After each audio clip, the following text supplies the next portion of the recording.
Hello and welcome to the Doc Podcast. I'm your host, Dr. Mike DeLuke, and it's my mission to help you lead a happier, healthier, and more prosperous life, both personally and professionally.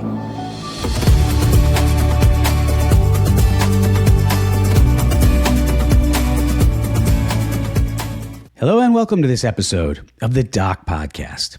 Today, my guest is Dr. Mark Cruz. Dr. Cruz is a general dentist practicing in Dana Point, California.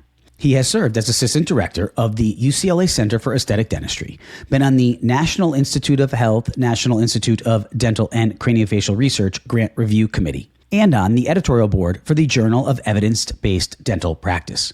He currently serves on the Data Safety Management Board for the National Practice-Based Research Network.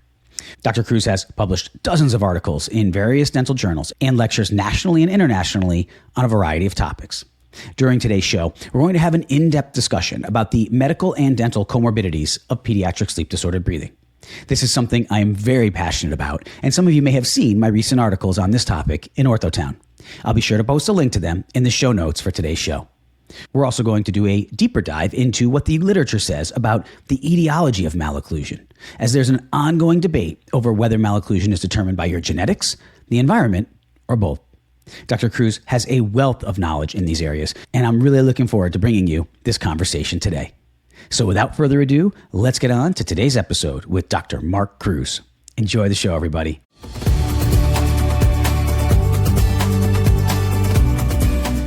Welcome to the Doc Podcast, Mark. Well, thanks for having me. I appreciate it, Mike. My pleasure. Thanks so much for coming on. That's one of the most fun things about what I'm doing in this capacity now is I had Barry on, and Barry and I had an awesome conversation. And then he's like, "Have you talked to Mark yet?" I'm like, "No, I haven't had him on." He's like, "You need to get him on." And so it worked out great. I'm really looking forward to this. Yeah, absolutely. Thank you. I appreciate the opportunity as well. You're very welcome. So before we get going, as the audience knows, I love to hear people's stories and how they got to this point in their life and career. So I'll turn it over to you to talk a little bit about how you got to be the Dr. Mark Cruz you are today.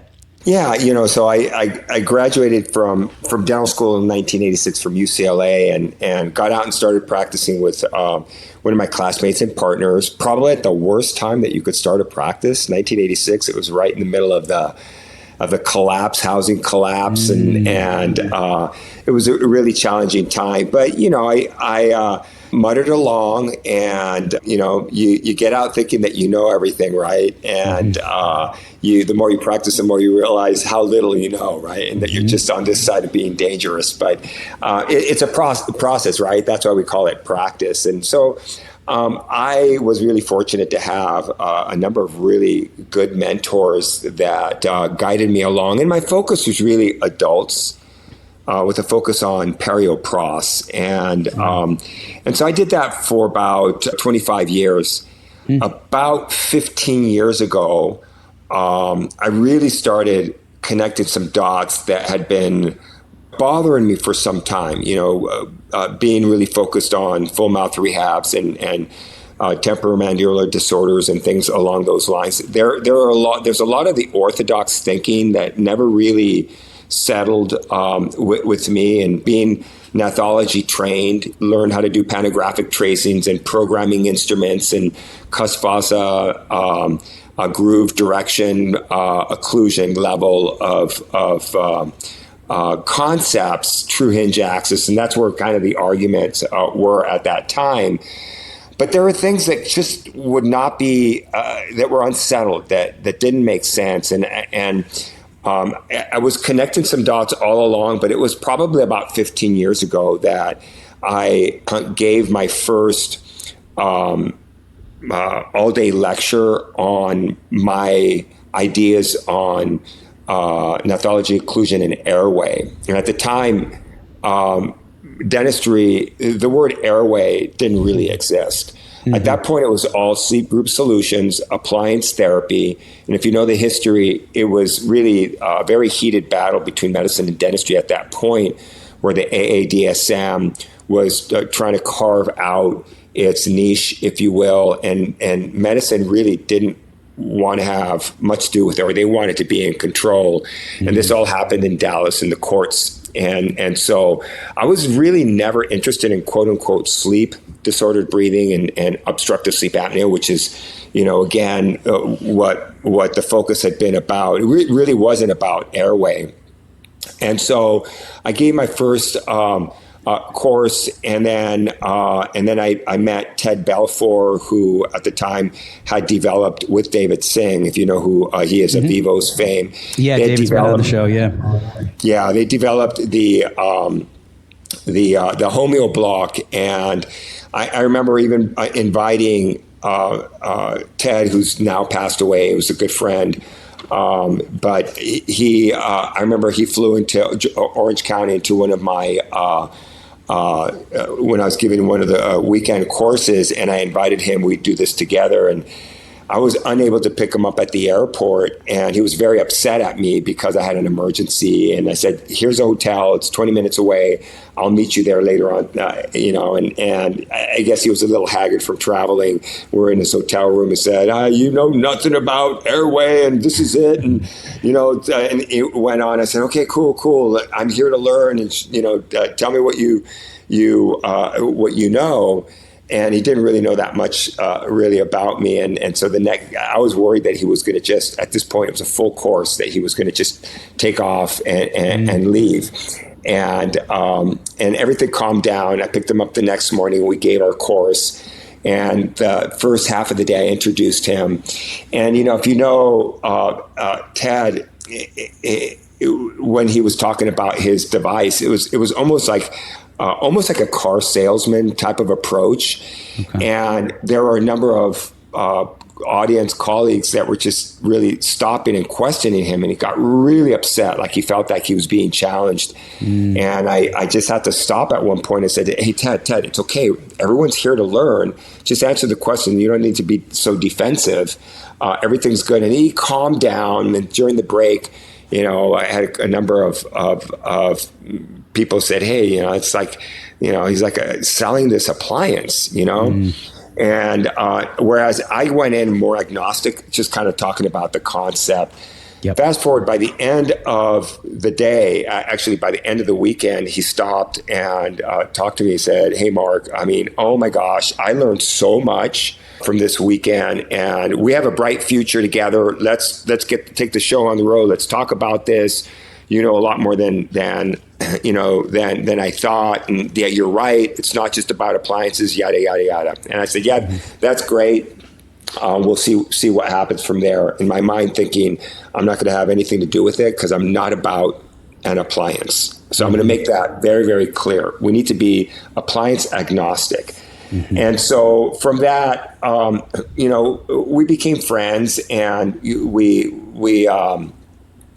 I had some other courses, and about that time I was out of town on a weekend with my wife at a family gathering, and my son, 6 years old at that time, my wife wakes me up in the middle of the night saying, "Hey, Brendan's not breathing." I go, "What are you talking about?" "He's fine." Says, "He's not breathing." And I knelt down or put my ear to him, and he had light rails, 30 heart rate. We went to the emergency room, and they admitted him as an emergency. He was like top of the list. He was desaturating down to below 80. He was in a lot of trouble. Wow. And about 4 hours later, they discharged him with a diagnosis of asthma, which I knew was not correct. I knew in my heart it wasn't correct, although I knew he also had a lot of other problems. Like he had reflux, chronic reflux, what he would call baby barf. He wet the bed constantly, didn't like to really exercise. He was on his leapfrog, the devices at that point. And so I started connecting some dots, and that's when my path crossed Bill Hang. And I took Bill Hang's mini residency because about that time, I attended a meeting, the International Academy of Ethology meeting in San Antonio. And one of my colleagues who I knew from as a member of the American Academy of Restorative Dentistry sat next to me. And at the break, I talked to him. I said, "Hey, what do you know about Airway?" He says, "Well, let's talk about it at lunch." And next thing I knew, Tom Colquitt, who's now passed away, came to one of my first Airway mini residency courses. And he was a very respected, pretty much advanced pros practitioner. And that same time in this mini residency where I met Barry Rayfield, we went to lunch and started talking about these concepts about Airway. And I told Barry that I'd been given, this course, and I was developing like a mini residency. Say, hey, listen, why don't I join you? I said, absolutely, I've been wanting to do that. And as an orthodontist that I respected, we had our first mini residency, and what Barry was able to do is help me organize the material more and more. I had been organizing it into 12 chapters. And so we launched the beginning of the Airway mini residency. And, that was like 15 years ago. People were not talking about this. We were not talking about obstructive sleep apnea. I said, this is not about obstructive sleep apnea. Mm-hmm. That's the tip of the iceberg. That's an end-stage diagnosis. Mm-hmm. This is about early intervention. It's about craniofacial growth and development, understanding the role of function. And so from there, the following number of years, I would have different speakers come in as faculty. David Singh came in, Suruj Thagi, Stephen Park, I invited him, Ron Harper from the UCLA Brain Research Institute, Peter Litchfield, who's a world-renowned physiologist on breathing. So we had Bertrand de Silva, who's a pulmonologist, that I would also lecture with. So I had this milieu of colleagues that were really looking at the problem from their perspective. Mm-hmm. And so that's where, now fast forward where I am now, putting together a textbook with Elsevier, putting together and really defining what our Airway is. Because I look today as to what's out there, I say it's the wild, wild west. Everyone's jumping in. When I started doing this 15 or so years ago, there were really only a couple of people that were kind of intimating. One was Jeff Rouse, yep. Who was kind of talking about the bruxism triad, but he hadn't really connected the dots because it was still somewhat obstructive sleep apnea. And I remember talking to him, in fact, lending my title slides regarding my lecture about my son to him. And I just felt we need to kind of hold hands, and this is a huge problem. We need to get the word out and raise awareness.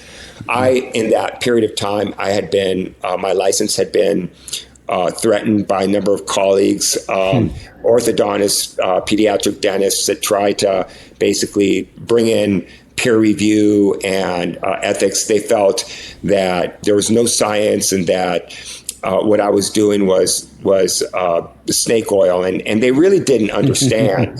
And interestingly, a number of it's funny. I just got called a snake oil salesman on an orthodontic study group about a week ago, so not much has changed, sadly. But well, yeah, but I understand where it's coming from. It's and we could talk about it because I think it's a really serious thing, because the reality is that the evidence is very strong. Yes. And in fact, back in the early 2000s, I was at UCLA, clinical professor, and I was working with Mike Newman, and I was teaching a course with a colleague from the medical school called evidence-based dentistry, evidence-based decision-making. Mm-hmm. And this is when, right after David Sackett had defined it out of McMaster University, and the ADA had not adopted it yet. It was something that dentistry was fighting. At that time, isn't that ironic? I didn't know they were fighting it. That's funny. Yeah, it was like no. It was kind of like, it was more like just do it the way I'm teaching you, almost like an apprenticeship.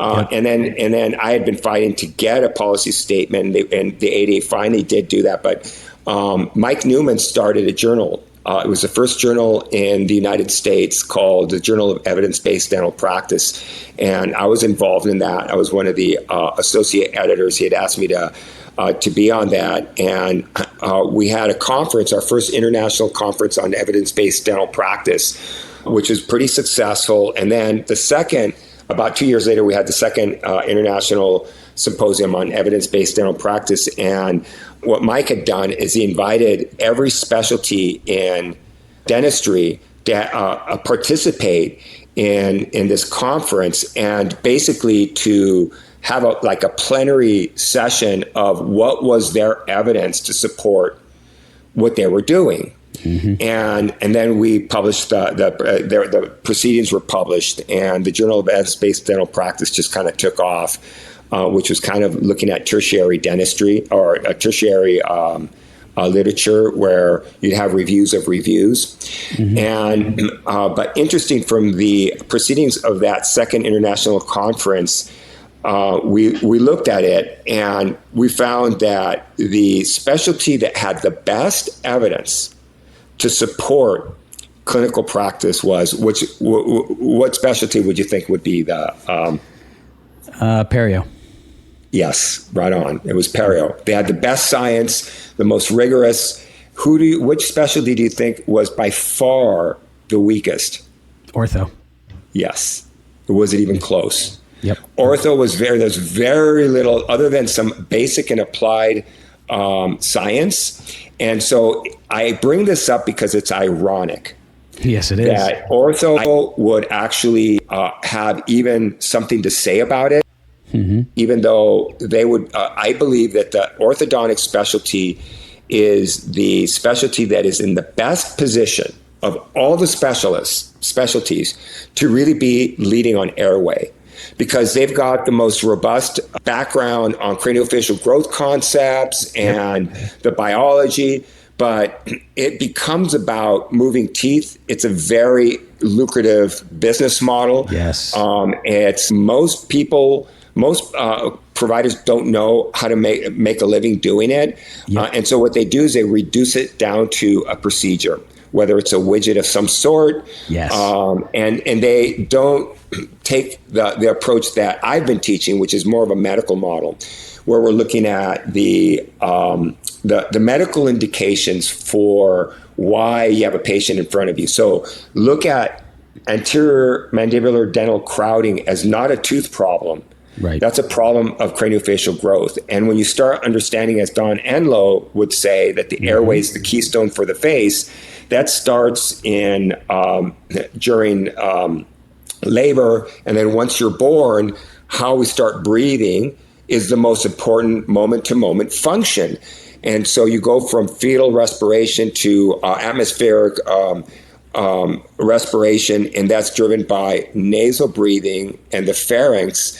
And so when a baby infant latches on mom's breast to nurse, it's nature's palatal expander right from the get-go. And so I had the good fortune of working with Kristen Guilleminault, who is the giant that started the specialty of sleep medicine, him and Remmers from the East Coast. And I've been flying up to San Francisco to the SEEP program as a fly in the wall, if you will. This is back several years ago, as kind of like grand rounds. And one day, one of those Fridays, Kristen Guilleminault had noticed me and said, "Hey, why don't you come over and let's sit down and talk?" And we started talking about function, craniofacial growth and development. He says, "Will you talk to my faculty and fellows? Will you give them a lecture at one of the next grand rounds?" And I said, "Absolutely, okay." Cleet Kushida was the director of the program at that time. And so he was very, very gracious. So I flew up there and basically presented to the faculty and fellows of the SEEP program. And I was talking about growth and development and the functional risk factors that affect how we grow and how it affects breathing and sleep. And so that's kind of my journey, that I was reinforced by the people who really knew. So I wasn't really deterred by the arrows in my back that came from people who knew very little. They were just threatened. And at the time, I was also invited to be in a medical think tank out of the University of Chicago with David Huzal, who's head of pediatrics and sleep medicine at Commer Medical Center at the University of Chicago. So I knew, and I was interfacing with sleep physicians and pulmonologists on this whole thing. So I knew that, and ENTs, that I was, as a dentist, in a good position, and that the problem is that most dentists didn't know about this stuff. And just because you don't know the evidence doesn't mean that the evidence doesn't exist. Because I always joke how, especially the orthodontist colleagues, oftentimes will say, "Well, tell me what's the evidence for that, and tell me about the cepha," and they don't even know the evidence. And that's just across, all specialists. I'm not picking on orthodontists because, some of the most respected friends of mine are orthodontists who really, really get it. And I think it's just human behavior. I don't say that it's anyone's fault. it's just now that people are starting to accept it, now it's kind of ungoverned wild, wild west. Everybody's saying airway is this, airway is that, palatal expansion is airway. It's not. That's just a tool to address decompensating an airway, because it's not just the size, it's the function, it's the condition, it's the geometry, it's many, many things that we get into very deeply in our airway mini residency. And then the nice thing about this is that we have clinical protocols that we didn't have before that can really decompensate the craniofacial structure. So instead of looking at just teeth and over-treating the dentition, let's start looking at the facial skeleton, the dental alveolar complex, and decompensating it with corticotomies, surgically facilitated orthodontic treatment, elastics, MARPs. And then you move the teeth around, and then you get them to breathe, and then you measure quantitatively and qualitatively. So for me, what I teach is outcomes-driven treatment where the patient is the central team member, right? And that the reason why there would be any dental intervention would be based on the medical comorbidities and the outcome measured on diminishment or elimination of the medical comorbidities: metabolic dysregulation, type 2 diabetes, obesity, cardiovascular remodeling, neurocognitive and behavioral problems, risk for cancers, cardiovascular issues like drug-resistant hypertension, et cetera. So we can go into all those comorbidities that are related to what? They're related to interruption in gas exchange, breathing. Breathing first. And sleep-disordered breathing almost always starts with flow limitation. So it's a breathing problem first, and it only manifests during sleep because that's when we're most vulnerable, because everything down-regulates. And if you have a small, poor functioning airway, you're going to snore, you're going to have apneas, hypopneas, OD4 events, all these things that even in medicine, at best, they can manage, but they can't cure. And the other problem is that medicine has very little will to treat anything beyond the end stage of obstructive sleep apnea. Even though it's been defined as upper airway resistance syndrome, the problem is the way it's being measured is not accessible.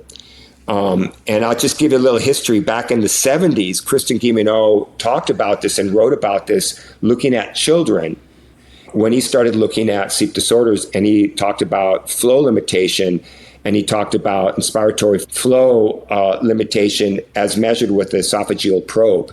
And that became the standard for sleep medicine that took it beyond just the Pickwickian fat, obese male. And so, apologize for that. Everyone was focusing initially in sleep medicine as a theory that it was just the fat male, the big fat male that could not move the diaphragm. And so that's the Pickwickian profile. It's the, how should I say, it's hypoventilation syndrome, which is different. It's a form of obstructive sleep apnea. You just can't move the diaphragm, which sidebar, that almost 100% of women have when they're pregnant in the third trimester. We could table that because there are fetal and maternal considerations in addressing this with women that are pregnant, obviously, and that which we've also talked about. But the focus had been on the males, and yet children were presenting with this. And it was the American Academy of Sleep Medicine finally defined upper airway resistance syndrome as a result of the work of Christian Guilleminault and Deepak Srivastava, who also taught at our Airway mini residency. He was the research fellow with Christian Guilleminault at the time, that they were looking at these young, mostly young to middle-aged females that had quote-unquote normal sleep, but they had no sleep apnea, but they had alpha intrusion, cyclic alternating pattern, things that ended up defining upper airway resistance syndrome. And most of them not obese, if not fit and lean, right? No, they were lean and fit, but they had flow limitation.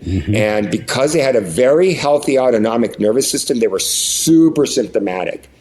And that was the body's way of saying something's wrong. So that's a good prognosis. So they had... That was a population that dentistry largely mistreated and misunderstood for a long time as it pertained to temporomandibular disorders. These were the people that were crazy. They needed antidepressants and anxieties and chill pills. As it turns out, they were not crazy. They just weren't recognized as having fragmented sleep that upregulated the hypothalamus pituitary adrenal axis, and during the day they were overventilating and they were anxious, had panic attacks, they needed antidepressants. So that's kind of when I started putting it together. I go, why do these women who look like they're a vision of health are so symptomatic in all these medications?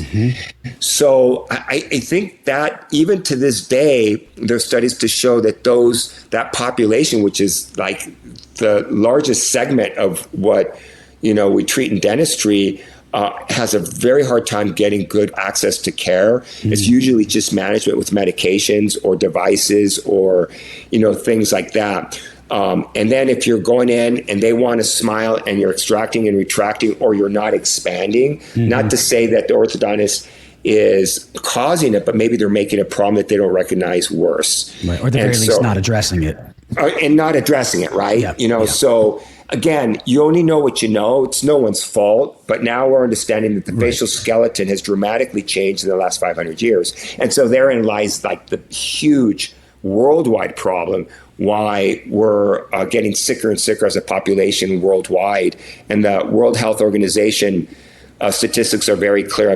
Give a lecture on the top 10 causes of death cited by the World Health Organization in developing versus undeveloping countries. And it's staggering that 90% of the deaths worldwide from developing countries are from conditions that were extremely rare 100 years ago. They just didn't exist. And we're living longer because diseases of human civilization that Courtney talked about, right? In the 80s. Right. Yeah. Exactly. We call them non-inflammatory preventive diseases of modern living.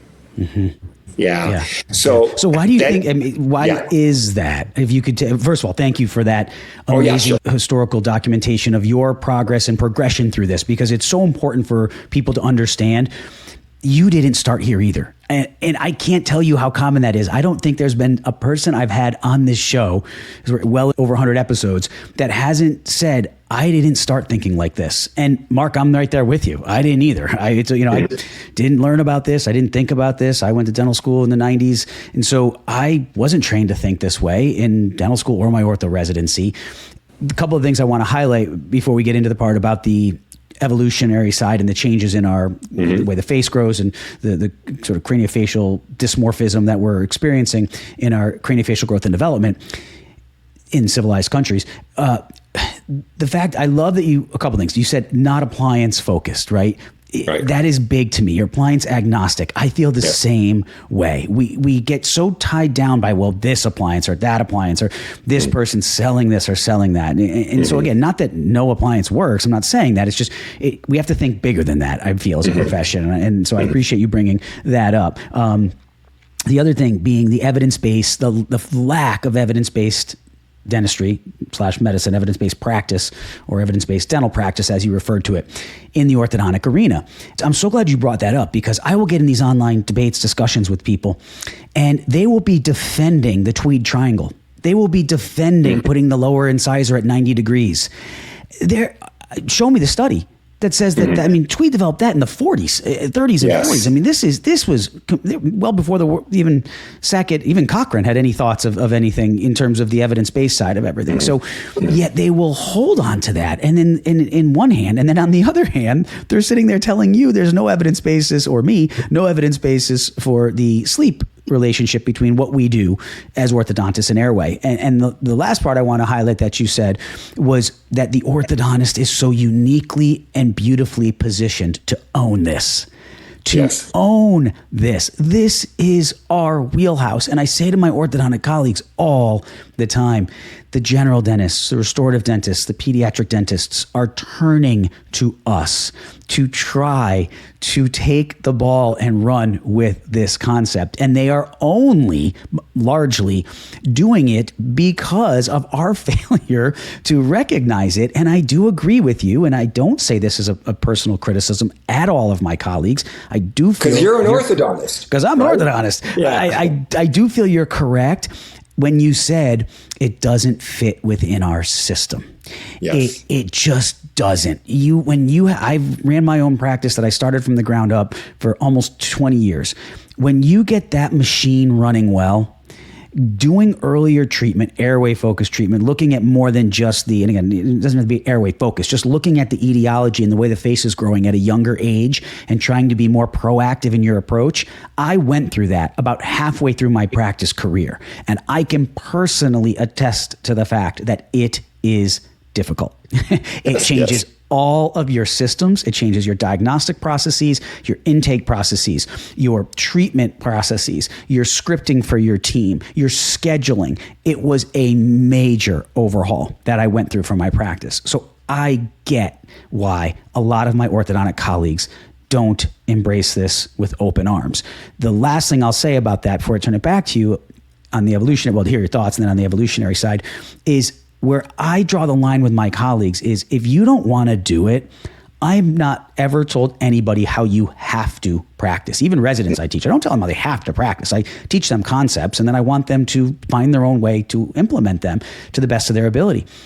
When you're telling other people they shouldn't be thinking about this, just because you don't want to or aren't able to, is truthfully the case in many instances, just admit it and stick to treating the crooked teeth and doing what you do. If that's what you want to do, you can practice the way you want to practice. I can disagree with it or agree with it. It doesn't really matter. The point is, I'm quite sensitive to the fact that a lot of young docs follow my content and they listen to me and they hear these things, some of these things that are said by our colleagues that are very inflammatory, very derogatory to anybody who thinks like you or I think about this. And that's where I have a hard time with it. So again, I love that you called that out, that you're kind of in a glass house here. If you're the orthodontist who's practicing based off of Tweed principles or extraction principles, and telling those who are thinking more of a proactive craniofacial growth and development mindset that they are not evidence-based, because I've looked at the literature on both ends and it is way more impressive on the latter. So I'll let you, if you want to add any comments to that. Hey everybody, we all know that we don't learn much about interceptive orthodontic treatment, especially as it pertains to airway. That's why I created a comprehensive CE course that you can access through the doc website.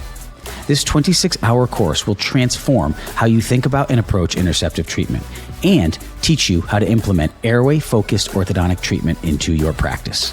Just go to theorthocoach.com and click on the courses dropdown. I'll also put a link to it in the show notes for today's episode. If you're looking for ways to improve the health and truly change the lives of your young patients, then this course is for you. And now back to today's episode. Yeah, absolutely. And I want to make sure we'll definitely talk about the anthropology. I also want to talk a little bit about the history of our understanding of craniofacial growth and development, because I remember you'd mentioned Melvin Moss in one of the emails, and I wanted to kind of comment that, but I'm going to put that aside because I think an important part amongst us professionals that are talking about this is I am a very collegial professional. I love working with my colleagues, and I find that the most impressive, brightest, experienced, and talented providers are the ones that are the most open, and the ones that are most confrontational are the ones that know the least, or that they've got a dog in the fight and they have to defend it. So I just see that that's, human behavior. It's, you're not a bad person. Everyone's just trying to do the right thing, I think, in the end of it. But I want to spend a little bit of time kind of talking about this, because I think this is how we heal in this, and not really throwing any stones, if you will.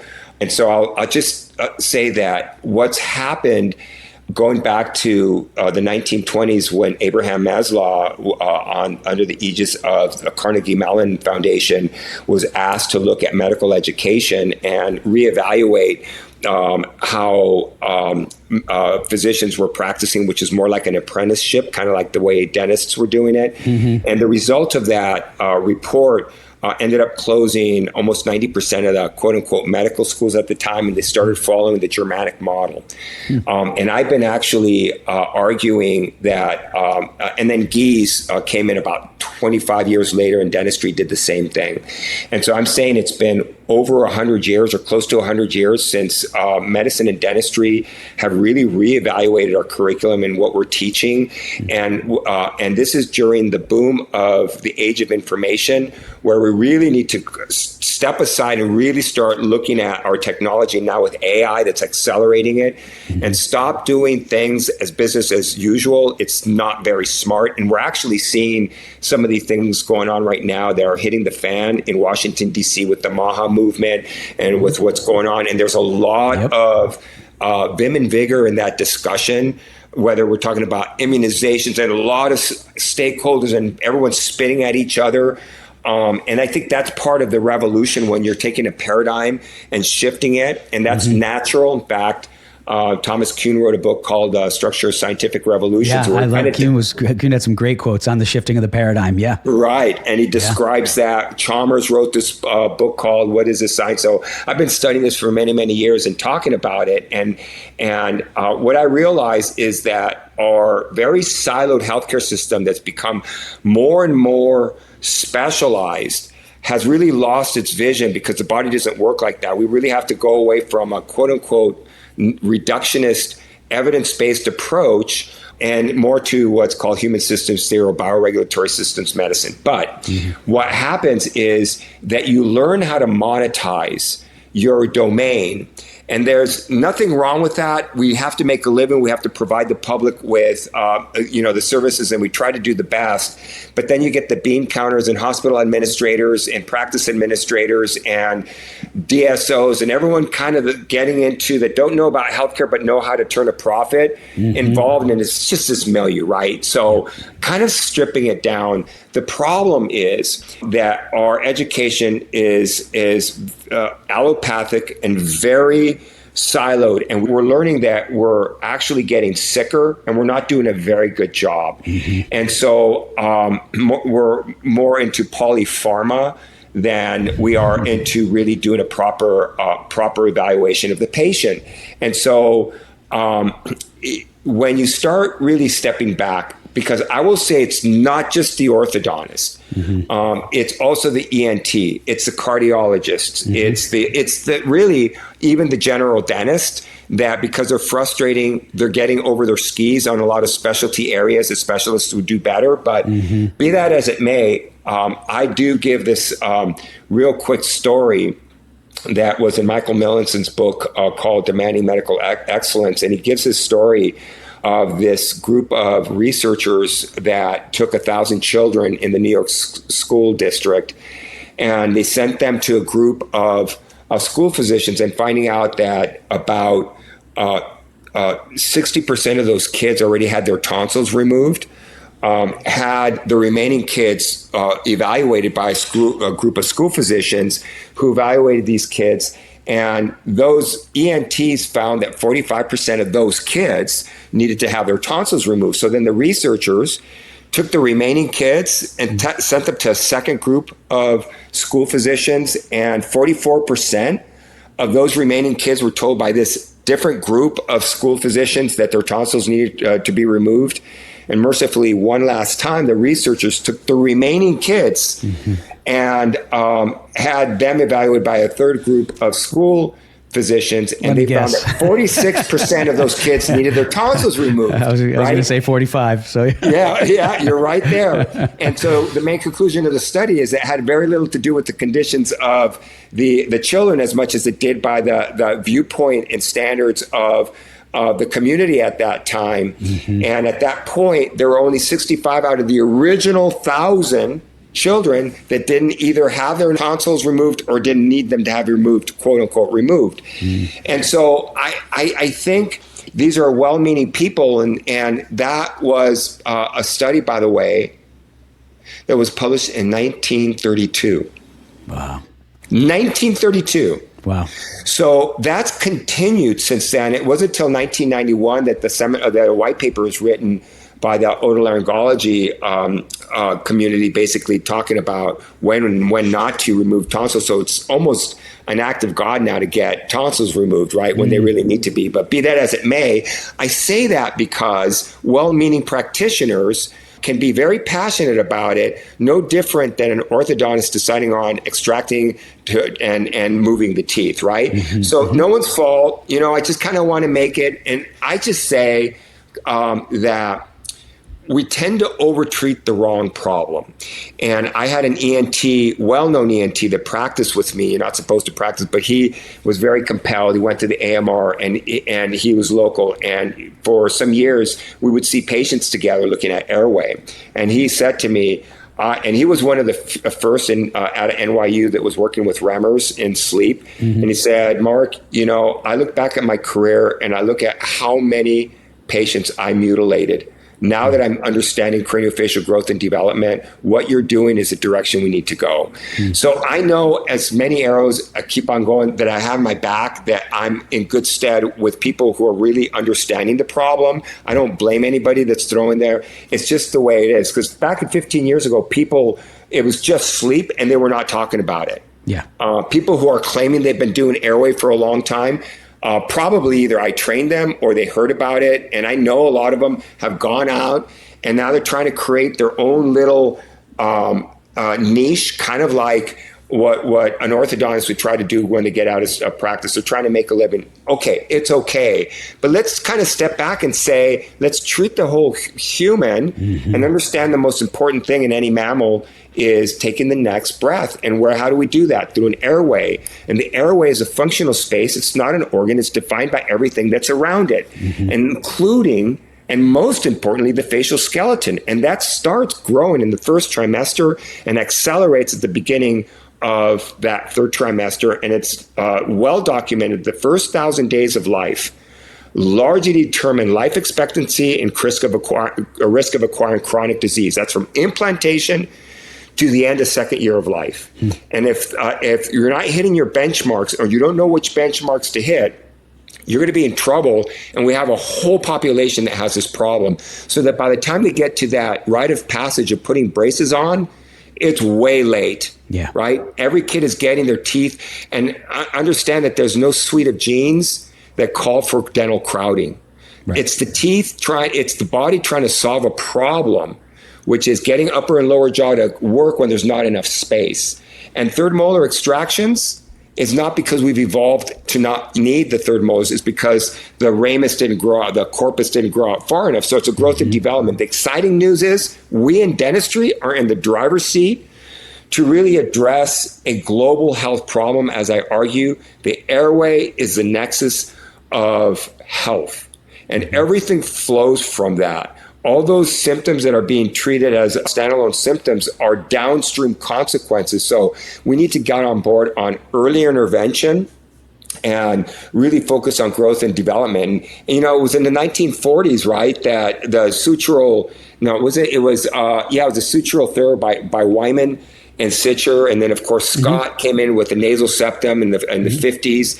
Malvin Moss in 1960s came up with the functional matrix hypothesis, and then of course Alex Petrovic about in the 70s he improved on the functional matrix hypothesis by adding a third dimension, looking at hormonal regulation. But it really wasn't until the late 80s and the 90s where the molecular biologists looking at and understanding craniofacial growth and development really started understanding how the face grows. And I give a lot of credit to people like Susan Herring, who's an orthodontist out of the University of Washington, who actually says there's no quote unquote bone gene. It's really just a bunch of rules, and it's the environment that really largely dictates how we grow. Genetics gives you a predilection, but it's not determined by genetics. And a lot of orthodontists think that the mandible cannot be altered, even though they have headgears and chin cups and things like that. It can be if you catch it early on, but it's slow. It's on endochondral bone. So that's kind of like really understanding growth and development, because a lot of people will throw spit on the functional matrix hypothesis. It was a good start to give us an understanding on function, but really the molecular biologists looking at the Hox genes, the homeoblock suite of genes, now we understand how our face grows. And so that plays into our clinical protocols, of which palatal expansion is really not, our faces do not grow by the midline suture. They grow by drift. Palatal expansion is us imposing our will on the body to actually upregulate palatal width, but it's not the way the body naturally grows. But we could leverage those concepts to kind of fix a problem. So I think that we just really need to have a good handle on that. And again, I'm going to go back to, it's the orthodontists. It's you guys that know more about this, but you kind of ignore it. It's kind of atrophy, right? Intellectual atrophy in this area. Yeah, and that's exactly what we do. It's perfectly said. It's intellectual atrophy. We learn about this. I mean, we know the difference in a genotype and a phenotype. We understand epigenetics. We will acknowledge this in every other discipline, that there is an impact of the environment. Yet fight for the fact. I mean, I've had people tell me, Mike, there's a mom and a dad, and that determines the occlusion. And I look at them and just say, how can you, on what grounds can you make that argument? How can you back that up? There's so many things that impact it. And yes, there are certain genes, PAX genes, MYO1H, there's certain things, the homeobox genes, as you were saying, that we have a genetic influence. However, the way that is expressed, the phenotype, the individual's observable traits are impacted by and significantly influenced by the environment.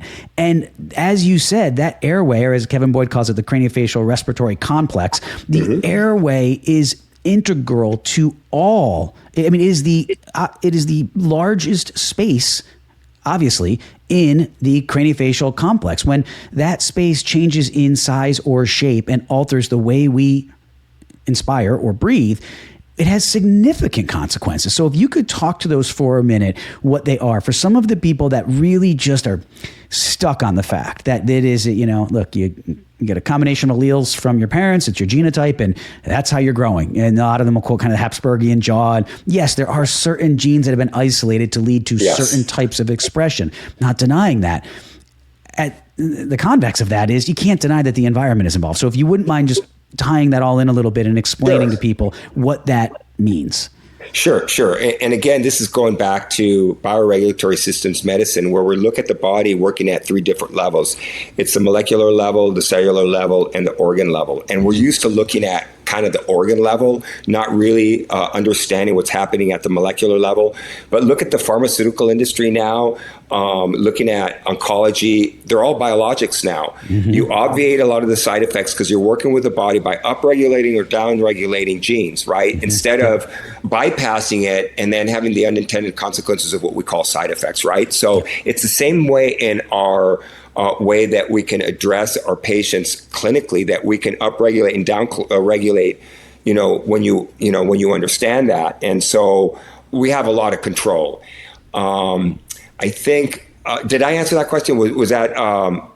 Yeah, and even if you go a step further, like, in kind of the comorbidities. Even before the comorbidities, they will tie hand in hand. So as you have that genotype and then you get the epigenetic expression or the environment, how does that happen? And why is it more than just your genotype? Why is it more than just genes? How can we prove that to people? Yeah. Well, it's been proven from as of 2003, when the Human Genome Project was completed, that we had very few answers regarding allele. Very few, except for purely almost Mendelian type of gene suites.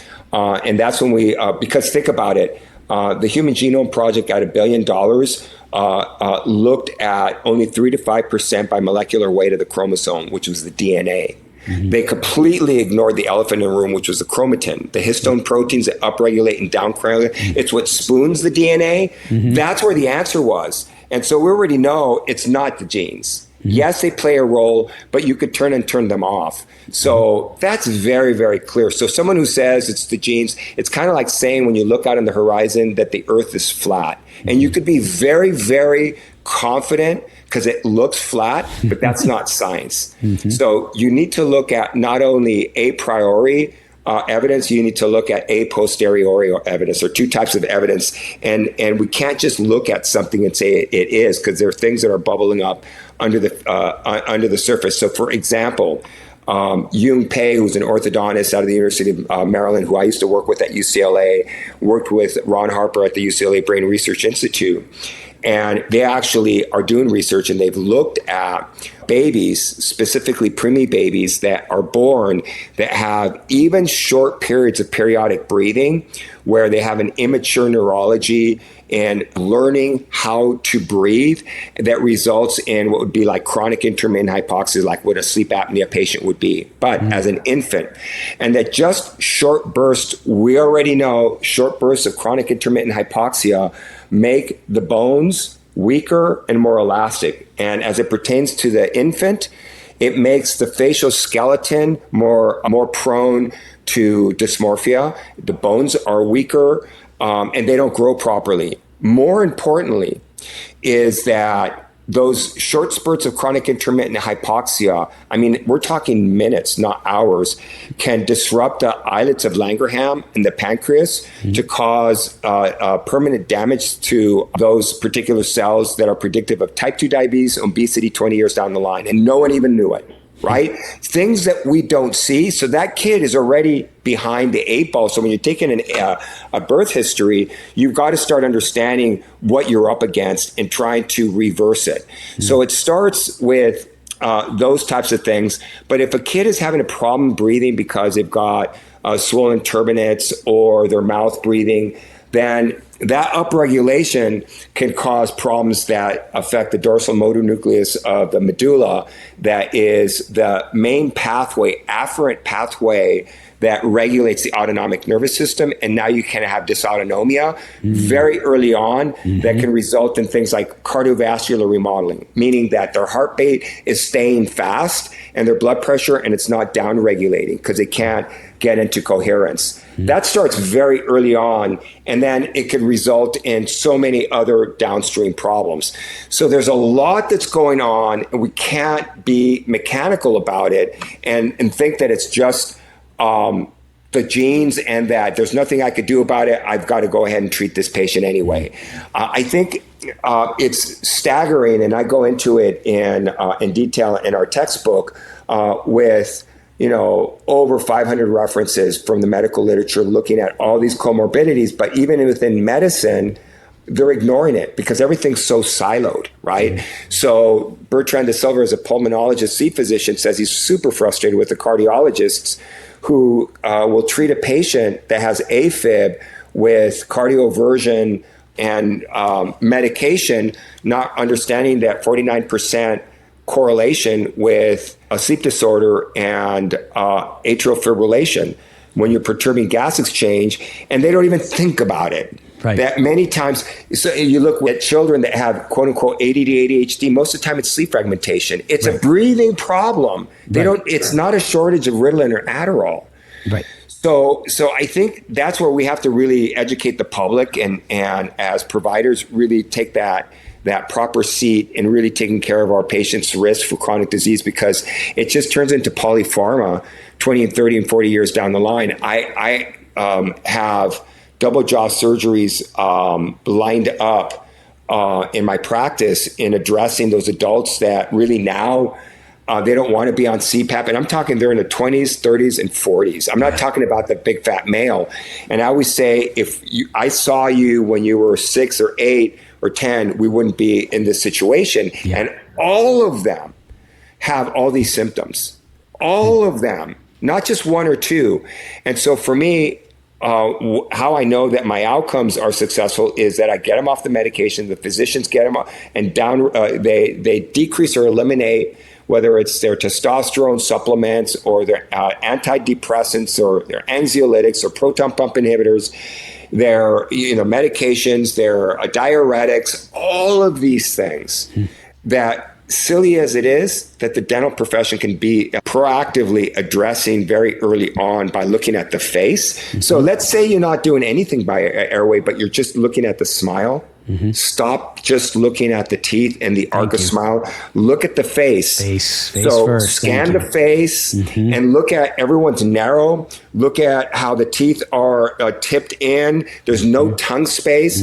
So even if you're not going to look at these medical comorbidities from a craniofacial point of view, it's terrible. And let me just And the eyes, the allergic shiners, look at the deficient malar prominence or lack of a malar prominence. Look at this. I'm so glad you said that as well. Yeah, go ahead. Yeah, I have a whole chapter on the phenotypes with all the references. There are about 40 that you could look on any one patient. And what the evidence is why, and having to do with the facial skeleton. But so Mike, why is this so common? So I could tell you it's been well documented. Certainly Robert Corcini wrote a textbook to the orthodontists, right, about malocclusion. It was largely ignored. And so I'm about to publish a study with two anthropologists from the University of Arkansas. Yung Pei was the orthodontist that did the statistics, and David Hatcher, if you might know who he is, a good friend. He's the oral maxillofacial radiologist that did the radiology. And so what we did is we looked at over 300 skulls from the medieval period that we were given permission, and I asked to look at 5 very specific phenotype markers on the facial skeleton. Is the nasal aperture, the mandibular minimum width, the intermolar width, the gonial angle, and PVA line, which essentially measures the projection of the facial skeleton from the skull base. And that was measured by a group of anthropologists with scientifically validated methods that have been written about using calipers. And they were just adults, and they were stratified by gender, and a very, very nicely done study. And that population, that sample, was compared to current patients that were coming in for treatment, looking at their CBCTs that were consecutive, it was a little under 200, right? And so what David Hatcher did is he took those same exact measurements using Procruste's software, which is a very accurate three-dimensional measurement using the same surrogate measurements on those patients. And then they were compared, those 5 phenotype data sets were compared. Yung Pei did the statistics, and he did area under the curve, which is like a rock curve, which gives you sensitivity.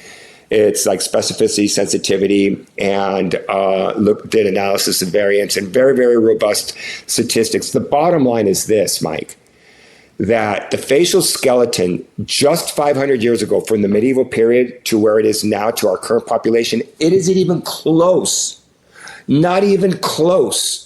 These are our ancestors. So, for example, the intermolar width on average on a female, the way it was measured, was like 60 millimeters. Whoa! You don't get NFL linebackers with that. No. Now, it was measured a little differently than what is measured in the literature. First of all, it's an osseous measurement. It's not a dental measurement. So it's meant from the osseous crest of the 7s, not the 6s. And so there are some differences there, but pretty much the gonial angle today is much steeper, much higher angle. It wasn't like that before.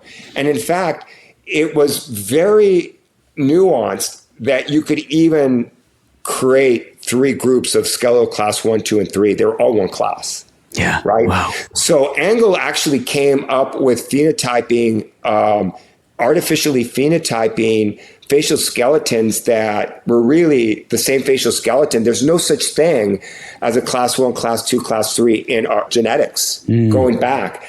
It's what happened to our population that stratified into those roughly three groups. And in fact, Ed Angle didn't even have dental crowding as a phenotype that's now a phenotype, right? So we have to really start second guessing, but it does speak to why sleep disorders and breathing disorders is so pandemic worldwide. It's really just small populations of Paleolithic populations, like maybe in New Guinea and the Amazon and the highlands of Scotland, that you might find small groups that are very Paleolithic, that live very similar to the way we lived when we're early farmers or hunters and gatherers. And so it started, as you know, talking to my good friend Kevin when you talk to him, I'm sure he talked about where it started about 10, 12,000 years ago. And then there was an inflection about 500 years ago during the Industrial Revolution. And what we're finding is in the last even 30, 40 years, there's a huge inflection. We've even gotten sicker. I mean, look at our kids are getting sicker and sicker. There's a first generation of children that will, for the first time, not live longer than their parents. And so the trend is going downwards. And so it's not just the food supply. That is a problem, but it's not the fire. The fire is the cranial growth.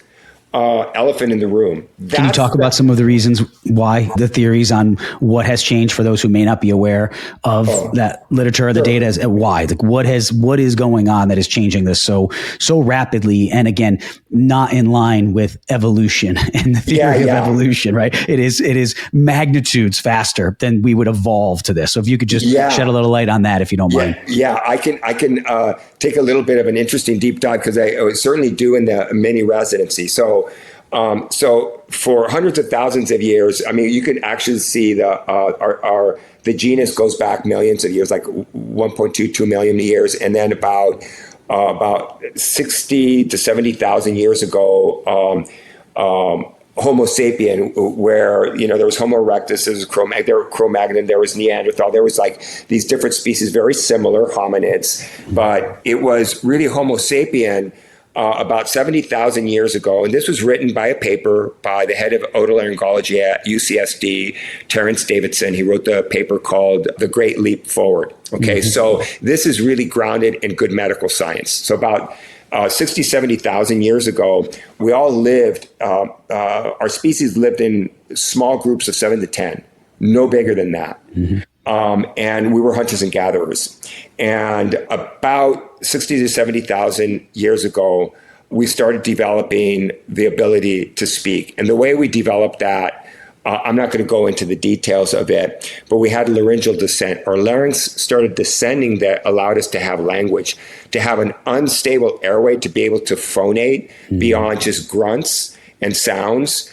And our faces started becoming flatter. It's called clinirinky. So it's the process of, as we became upright, where our faces were like this, they started having to bend so we could be upright and use our hands. Our brain grew. And so that's when we had a selective advantage, because we can actually communicate about food supply and about the weather and about the enemy. And we could pass on from generation to generation. And then our brains grew and all these things that caused the anterior cranial base to start flexing because the prefrontal cortex became bigger. So we can get into all that. But the main thing is that our larynx started to descend. And so we have an unstable airway. But we were breathing through our nose. And at about 10 to 12,000 years ago, in the Fertile Crescent area of Africa, northern near the Tigris and Euphrates River, very, very fertile area, we started noticing as we were gathering grains that there was more and more of, let's say, wheat that was growing in this particular area, because we didn't know, but the seeds, as we were carrying them from the field, they would be dropped, and then they would just, the next season, you'd see more and more of it. So we started figuring out, hey, we can actually control and grow this. And that was the beginning of the agricultural revolution, where we started controlling our food supply. Instead of going out and spending all this time going out there, we would grow it as farmers, and then we would store it. And then, of course, we domesticated animals and started using oxen to till them. And so that was the beginning of the agricultural revolution. And so we did that for a while, where we were storing grains and for the hard winters, and did all that. And everything meandered along. The food was still kind of coarse. When we ate the meat, it was still hard, and we're still having a lot of muscle activity. But we started having this slow, continued expression of clinirinky, where our faces became flatter and flatter. And it was about the Industrial Revolution, about 500 years ago, where we fundamentally changed our environment and the family structure to where, mom was going away. And I know Kevin's talked about this too, but mom would go away to the textile industry to kind of make textiles so we could have trade. And then the babies were handed off to the wet nurses that would kind of breastfeed. And then we started pureeing foods, and we started doing things differently. Unintended consequences started occurring, to where that was why we began in the medieval period because there's a big, well-documented inflection in our facial skeleton development in skulls going back thousands of years to about 500 years ago. That's when the big change came in. And then, of course, sugar came around. Pierre Fouchard started talking about that, and in France, and caries, and all these things that started happening. About 100 years ago, you probably know, Catlin wrote about it when he was living with the Indians back in the turn of the century, seeing that the Europeans had black mouths because they were mouth breathing and snoring. Indians didn't. Think about it. If you're out in the wild and you're snoring, that's like ringing the dinner bell for the bears or the wolves, or worse, for your enemy tribe to come in and get you. So we're supposed to, like all animals, breathe very quietly. I mean, it's a selective advantage to do that. Snoring like a train is not good. Now, talking about what it means physiologically is another discussion. We already know. Right. But it did happen about that point. And then since then, there's just been this huge inflection in the West where we've been making our food supply more and more refined. We've changed allopathic healthcare where we're treating it with medications. We really dramatically changed it. And that's a huge discussion, right? Right. But that's basically the history of what happened is, in the end, our facial skeletons started becoming flatter, which was affecting the airway and driving the ramus back into the airway. So you had these forward head tilts. And then now you go ahead and extract and retract. Fixed mechanics by definition is retractive, right? Yep. And so even taking a little bit of space away from the airway is huge. And we define that by what we call the Starling resistor, the kink in the hose of that 25 centimeter airway. The airflow is dictated not by volume, but by the constriction. And that's defined by Pucelli's law, which says that the resistance to airflow is inversely proportional to the radius to the power of 4. So a 2 millimeter decrease in the radius of that airway constriction is a 16-fold increase in a resistance, right? The good news being that a small change in our clinical protocols can have a huge improvement.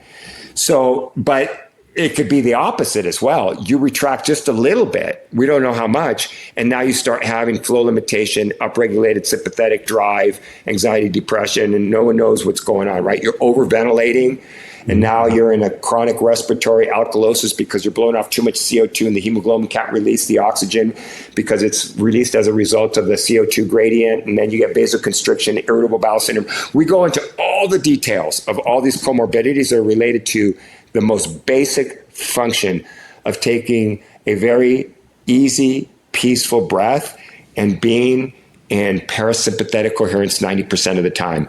Our society is not in parasympathetic coherence like every other mammal. We're in low-grade sympathetic drive, and that's what's making us sick. And largely, it's physiologic.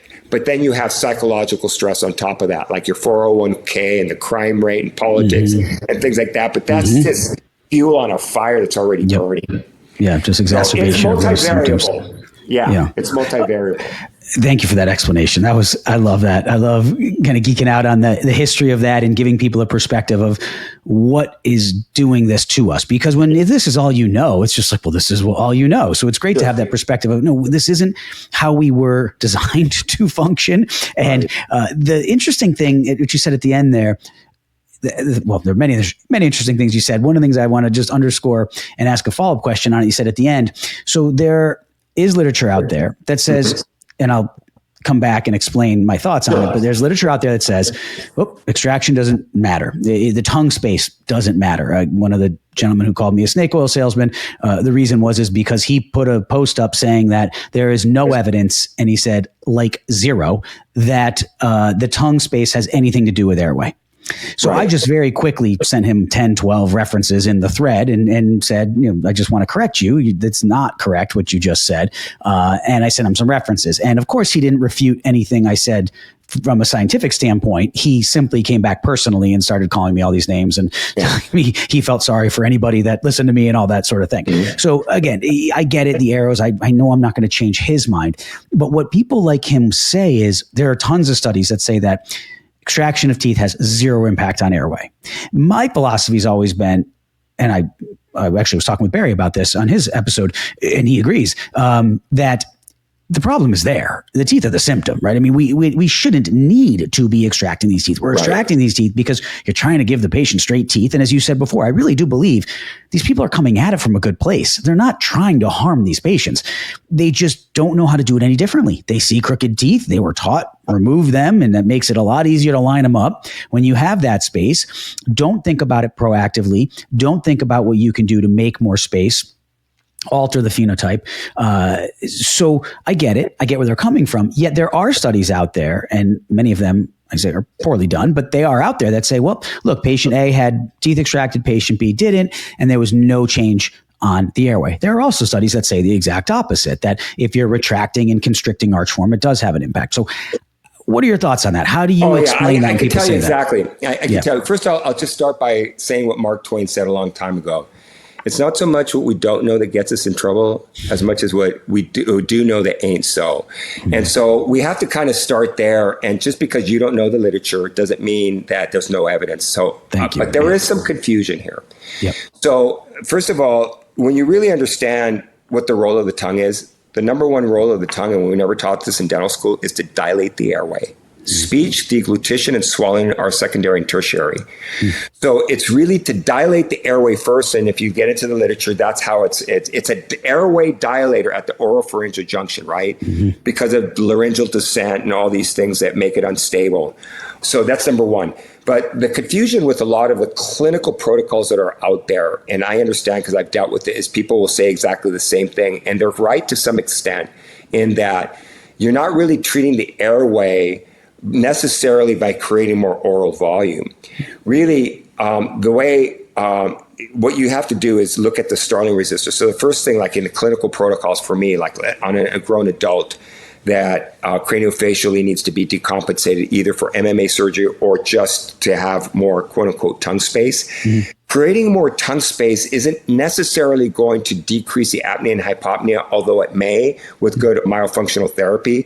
But if you do a skeletal expansion, what happens is you're opening the intermaxillary suture that will actually open the angle of the liminal valve that will decrease the airflow, and immediately you have this effect. The first is talked about as a mechanical effect on opening the angle that decreases the resistance. That's not the primary effect that it has.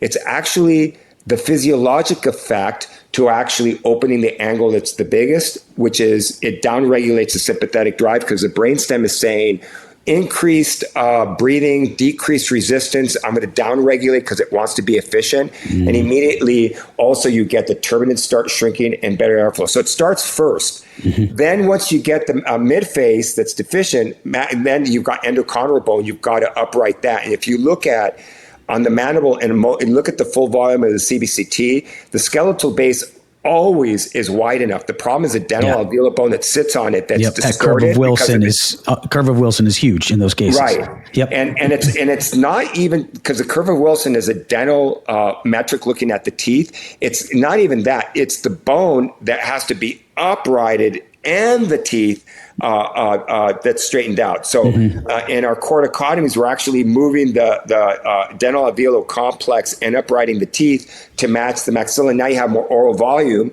because the tongue is a hydrostat. You can't change the volume. It could just change the shape.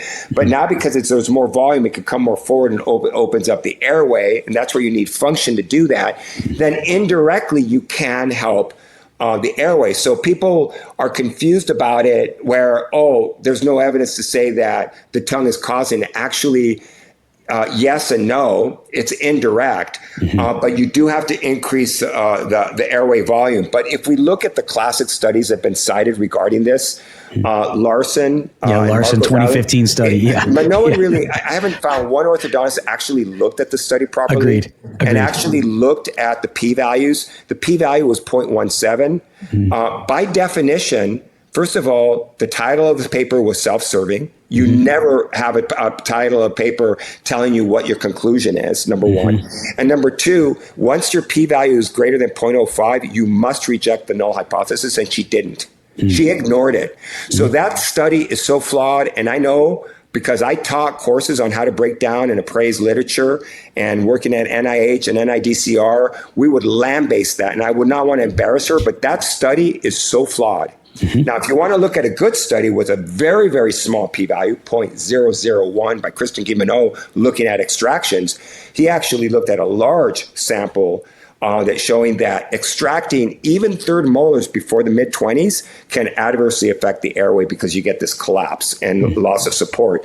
But he looked at a population of kids that had either agenesis or that had extractions prematurely, and it was absolutely almost a dose response that you would have an increase in the apnea-hypopnea index. Now, this is done by a physician, not an orthodontist, with very good statistics and measuring it properly. So the evidence is out there, and it's not because I'm taking sides. I'm about the better science. So, but I'm still going to say that extractions by themselves, because I will prescribe extractions on bicuspids when I'm going to do advancing a jaw for a double jaw surgery if the bicuspids are getting in the way of that advancement. But that's a different story, right? So I'm not about not extracting. Sometimes it may be important, but we have to really be looking at the oropharyngeal junction and the effect on the airway. But the last thing I'm going to say, it's also not about the size, because you can have a really big airway that collapses a lot, right? So, and that's a function of chronic intermittent hypoxia. It's very stochastic, meaning there are a lot of things. And that's why in the Airway mini residency, it's about 100 hours. We go into all the physiology, craniofacial growth. We go into the history, go into the decision making. It's almost too much. But I think this is what we really need to do to have good credence and stop having these water gun fights amongst ourselves that really don't know what's going on. Because this is a golden age for dentistry, for the orthodontist to really lead. So the orthodontists that I've worked with, like Barry and Rick Robley and a number of others that I've gone through a program, all those orthodontists, they say it's changed their practice, how they feel, they love it, and you can make a really good living doing it less mechanically. And that's its own other discussion, because that's something. But hopefully, Mike, I mean, I know it was a lot of information, but hopefully that answers that question. It kind of gives a little bit of, answer. And I don't want to ever disrespect anybody. We're all trying to do the right thing, but it is emotional when you get somebody telling you that you're full of it when they really don't know, there's no need for that.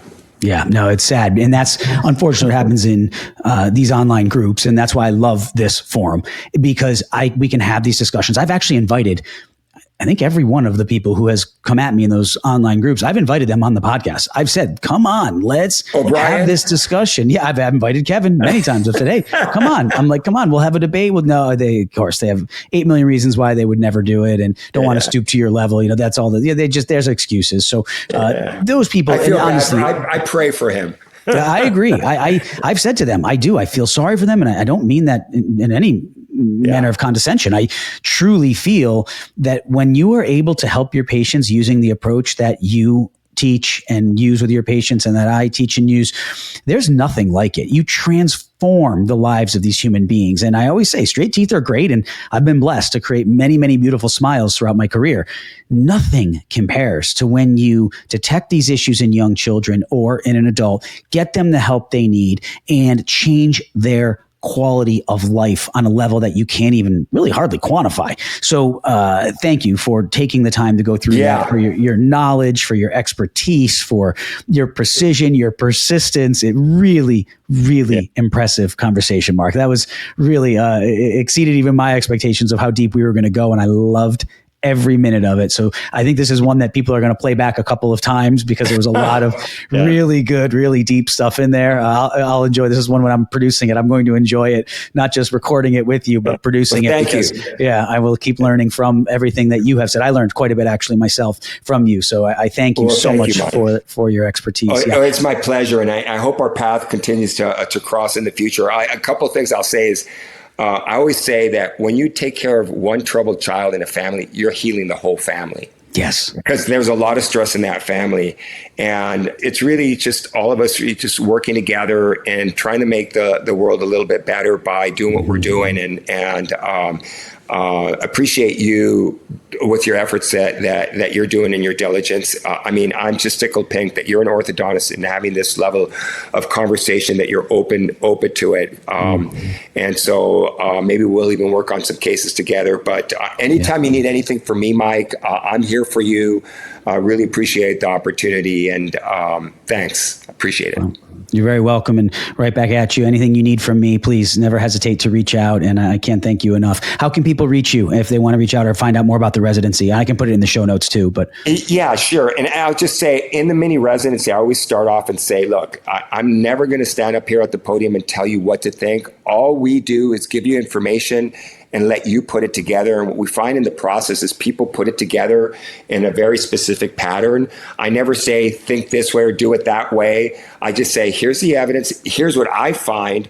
And I learn from other people. But my email is Mark Cruz, MarkCruz, at Mark A. Cruz, DDS.com. They can go onto the website, and then they can get my cell phone number from there and the office number. I'm always happy to help any way that I can. So appreciate it. Yeah. Thank you so much, Dr. Mark Cruz. This was an absolute pleasure. I really appreciate it very much. Thank you. Thanks, Mike. Hey, have a great weekend. Stay in touch. Well. Yes, thank you. All the best. Okay. Bye-bye.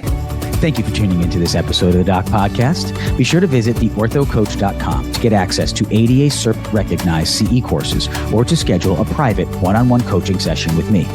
Also, if you know of someone who would make a great guest for this show, or if you'd like to be a guest yourself, please email me at drmike@theorthocoach.com. And be sure to join the Doc community on Facebook for more great content.